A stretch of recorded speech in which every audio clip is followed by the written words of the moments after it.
महाराष्ट्र के मुंबई में इस साल 2008 में हुए क्रूर आतंकी हमलों के 16 साल बाद शहर पर उस आतंकी वारदात के निशान भले ही अब हल्के हो गए हों, लेकिन उस हमले में बच गए लोगों के लिए वो यादें आज भी उतनी ही भयावह है।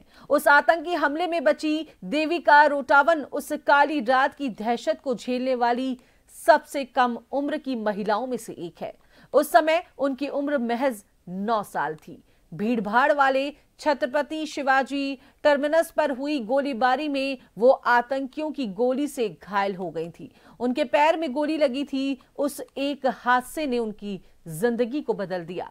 देविका बाद में इस हमले के केस में प्रमुख गवाह बनी और उन्होंने हमला करने वाले आतंकियों में से एक अजमल कसाब की पहचान की थी। हालांकि उनका मानना है कि उस आतंकी हमले का इंसाफ तब होगा जब उसे अंजाम देने वाले मास्टरमाइंड को उसका जवाबदेह ठहराया जाएगा। साल 2008 में हुए उस भयावह आतंकी हमले में आतंकियों ने 26 से 29 नवंबर तक पूरे मुंबई को दहशत में डाले रखा था। यह हमला देश पर हुए सबसे घातक आतंकी हमलों में से एक था, जिसमें 150 से ज्यादा लोगों की जान गई।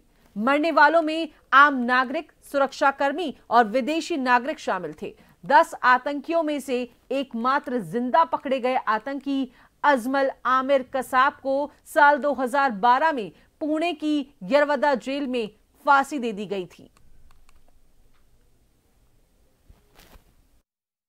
12 साल बीत गए, बट हमारे लिए आज भी वो रात वैसी की वैसी ही है। मुझे अब भी ऐसा नहीं लगता है कि वो 17 साल हो गई इस बात को।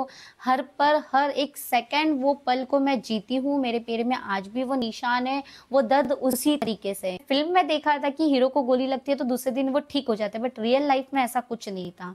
गोली लगने के बाद तो मैं बेहोश हो गई थी। वहां से मुझे सेंट जॉर्ज हॉस्पिटल लेके गए। सेंट जॉर्ज में मैंने देखा काफी पेशेंट थे। डॉक्टर किसी को बेहोश कर पा रहे तो किसी को नहीं कर पा रहे थे। वहाँ मेरा ऑपरेशन नहीं हुआ। वहाँ से मुझे जेजे शिफ्ट किए। जेजे हॉस्पिटल में करीबन मैं 1.5 महीना एडमिट रही। मेरा पैर का 6 ऑपरेशन किया गया। मेरे पैर से गोली निकाली गई।